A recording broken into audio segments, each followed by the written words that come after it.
అశ్వ సంవత్సరంలో కైలాస యాత్ర Shri Gayatri tours and travels 8977349696. CM చంద్రబాబుతో రిటైర్డ్ ఐఏఎస్ అధికారి దినేష్ కుమార్ భేటీ అయ్యారు. కల్తీ నెయ్యి వ్యవహారంపై ఏర్పాటు చేసిన ఏకసభ్య కమిషన్ సభ్యుడు దినేష్ కుమార్ ఇక 45 రోజుల్లో ప్రభుత్వానికి నివేదిక సమర్పించనున్నారు. దినేష్ కుమార్ అసెంబ్లీలో కల్తీ నెయ్యిపై ప్రకటన చేశారు సీఎం చంద్రబాబు. కల్తీ నెయ్యి అంశంలో బాధ్యులైన సంస్థలు, వ్యక్తులపై చర్యలకు సిఫారసు చేయనున్నట్లుగా కూడా ఇప్పుడు మనకి తెలుస్తూ ఉంది. దీనికి సంబంధించిన డీటెయిల్స్ మా ప్రతినిధి వెంకట్ అడిగి తెలుసుకుందాం. వెంకట్, కల్తీ నెయ్యి వ్యవహారం ఎంత సంచలనంగా మారింది, రాష్ట్రంలో ఇంకా ప్రకంపనలు కొనసాగుతూనే ఉన్నాయి. ఇక దీంతో కూడా ఇప్పుడు సీఎం చంద్రబాబుతో ఇటు దినేష్ కుమార్ భేటీ కూడా ఇప్పుడు అంటే చాలా ఆసక్తికరంగా మారింది. పూర్తి డీటెయిల్స్ ఏంటి?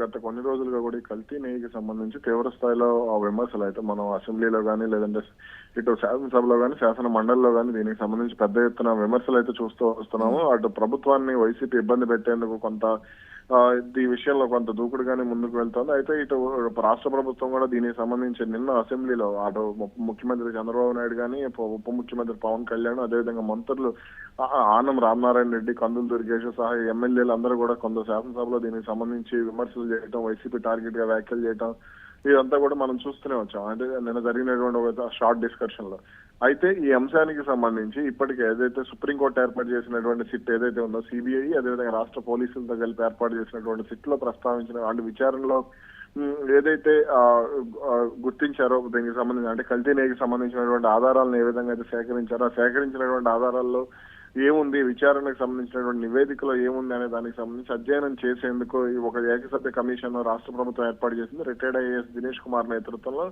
ఆయన మొత్తం కూడా దీనికి సంబంధించి అంటే విచారణ ప్రారంభం నుంచి అంటే 2019 నుంచి ఏం జరిగింది, అలాగే టెండర్లను ఏ విధంగా మార్చారు, బోలేబాబా డైరీ ఏ విధంగా ఎంటర్ అయింది, అదేవిధంగా తిరుమలలోకి కల్తీ నెయ్యి ట్యాంకర్లు ఏ విధంగా వచ్చాయి అనే దానికి సంబంధించి పూర్తి స్థాయిలో ఆయన మొత్తం అంటే దీనికి సంబంధించి విచారణ జరిగింది. దీనికి సంబంధించి పూర్తి స్థాయిలో అటు నివేదికను అధ్యయనం చేసిన తర్వాత అంటే బాధ్యులు ఎవరు అంటే అప్పుడు టీటీడీ బోర్డులో ఉన్నటువంటి ఆ సభ్యులు కానీ, ఆ తర్వాత రాజకీయ నాయకులు, లేదంటే అటు పిఏ చిన్నప్పన్న కానీ, టీటీడీ అధికారులు, వీళ్ళందరికీ సంబంధించి మొత్తం కొంత దాదాపు ఒక 17 నుంచి 20 మంది వరకు నిందితులుగా పేర్కొన్నట్టు తెలిసి అందులో 11 మంది టీటీడీ అధికారులు ఉన్నారు. కాబట్టి వీళ్ళందరికీ సంబంధించి అంటే ఏం తేల్చాలి, అంటే ఏం చేయాలి, ప్రభుత్వానికి సంబంధించి ఏ విధంగా వాళ్ళ మీద చర్యలు తీసుకోవాలి అనేది, అంటే అలాగే కోర్టుకు వెళ్తే కోర్టులో ఎటువంటి అంశాలను రాష్ట్ర ప్రభుత్వం ప్రస్తావించాలి ఏంటి అనే దానికి సంబంధించి కూడా దినేష్ కుమార్ ప్రభుత్వానికి అయితే సిఫారసులు చేయనున్నారు. ఇక ఇప్పటికే కూడా దీని మీద అయితే ఒక ఆసక్తికరమైన చర్చ నడుస్తూ ఉంది. ఎందుకంటే నిన్న అసెంబ్లీలో కూడా దీని మీద కూడా పవన్ కళ్యాణ్ మాట్లాడటం, సీఎం చంద్రబాబు మాట్లాడటం, ఆ తర్వాత పవన్ కళ్యాణ్ మాట మార్చారంటూ పేర్ని నాని మాట్లాడటం, ఒక రకమైన చర్చలు జరుగుతూ ఉన్నాయి.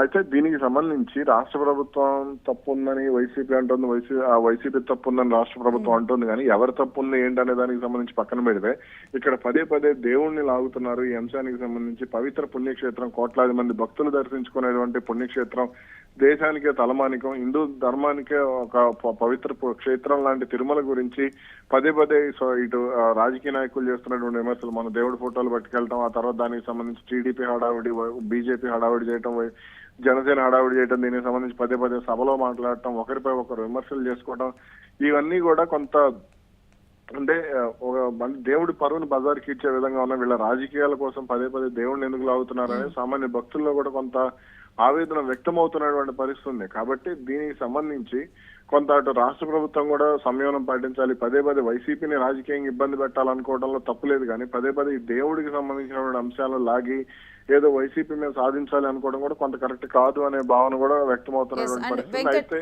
ఇప్పుడు మనం చూసినా గానీ పవన్ కళ్యాణ్ మాట్లాడినటువంటి అంశం కానీ దీంట్లో జగన్ ఉన్నారని మేము అనలేదు అని చెప్పి పవన్ కళ్యాణ్ వ్యాఖ్యానించారు. ఇప్పుడు చూస్తే కూడా కల్తీ నెయ్యి అంశంలో బాధ్యులైన సంస్థలు, నిన్న పవన్ కళ్యాణ్ కూడా టీటీడీ బోర్డు గురించి ఆయన మాట్లాడారు, ఆ సమయంలో ఉన్నటువంటి బోర్డు గురించి. అయితే ఇప్పుడు ఈ నేపథ్యం అంతా మనం చూసినప్పుడు ఎవరెవరికి నోటీసులు వెళ్ళనున్నాయి, ఎవరిని బాధ్యులుగా చేర్చనున్నారని మనం చూడొచ్చు.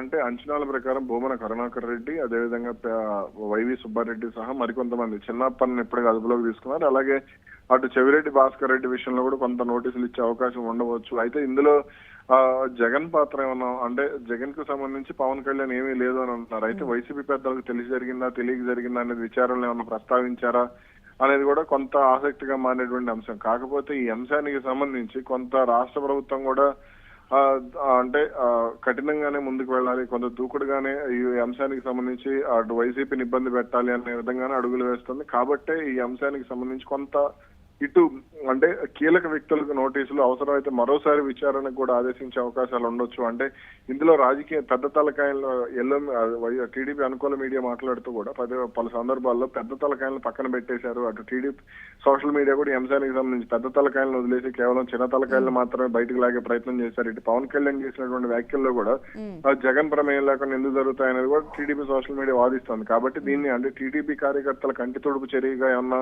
ముందుకు వెళ్ళబోతున్నారా ఏంటి అంటే దీనికి సంబంధించి మరోసారి విచారణ జరిగే అవకాశం ఉందా? అంటే గతంలో కొన్ని హత్య కేసుల సమయంలో కూడా పదే విచారణలకు ఆదేశించడం జరిగింది. అయోధ్య మీరా హత్య కేసు ఎలా దాదాపు 18 ఏళ్ళు 20 ఏళ్ళు విచారణ జరిగిందో అలాగే ఈ కేసు కూడా సుదీర్ఘ కాలం పాటు విచారణ జరిగే అవకాశాలు కూడా లేకపోలేదు. Right, stay with us Venkat. మీ దగ్గర నుంచి మరిన్ని డీటెయిల్స్ తీసుకుంటాం. ఇక సీఎం చంద్రబాబుతో ఇటు ఏర్పాటు చేసినటువంటి ఏదైతే సిట్ ఆల్రెడీ కూడా దీని మీద సిబిఐ నివేదిక ఇవ్వడం జరిగింది. దీంట్లో కూడా ఎటువంటి కల్తీ జరగలేదంటూ కూడా, అంటే ఎటువంటి యానిమల్ ఫ్యాట్ కూడా కలవలేదంటూ కూడా సిబిఐ ఇచ్చినటువంటి దర్యాప్తు సిబిఐ దాని మీద సవాల్ చేస్తూ కూడా ఇప్పుడు రాష్ట్ర ప్రభుత్వం దీని మీద ఒక సిట్ని ఏర్పాటు చేసింది. దీనికి దినేష్ కుమార్ నేతృత్వంలో కూడా ఏర్పాటైంది. అయితే దీని మీద పూర్తిగా కూడా ఒక నివేదికను 45 రోజుల్లో కూడా ప్రభుత్వానికి సమర్పించనున్నారు రిటైర్డ్ ఐఏఎస్ అధికారి దినేష్ కుమార్. ఇక ఇప్పుడు రిటైర్డ్ ఐఏఎస్ అధికారి దినేష్ కుమార్ సీఎం చంద్రబాబు భేటీతో కూడా చాలా ఆసక్తికర పరిణామంగా మారింది. ఎందుకంటే నిన్న అసెంబ్లీలో కూడా దీని గురించి తీవ్రంగా కూడా చర్చించడం జరిగింది. దీని గురించి సీఎం చంద్రబాబు మాట్లాడటం, ఆ తర్వాత పవన్ కళ్యాణ్ మాట్లాడటం మనం చూసాము. ఇక ఇప్పుడు ఈ భేటీ కొనసాగడంతో కూడా 45 రోజుల్లో పూర్తి నివేదిక ఇవ్వనున్నారు. మరి చూడాలి ఈ నివేదికలో ఎటువంటి అంశాలు పొందుపరచనున్నారు అనేది కూడా ఇప్పుడు చాలా ఆసక్తికరంగా మారింది. అప్పుడున్నటువంటి టీటీడీ బోర్డుకు సంబంధించి ఇక్కడ నెయ్యికి ఎవరు సరఫరా చేశారు, ఈ సంస్థలు, అదేవిధంగా ఈ కాంట్రాక్ట్ కుదుర్చుకున్నది మొత్తం కూడా వీళ్ళనే దీంట్లో బాధ్యులుగా చేరనున్నట్లయితే ఇప్పుడు ఉన్నటువంటి సమాచారం ప్రకారం అర్థమవుతోంది.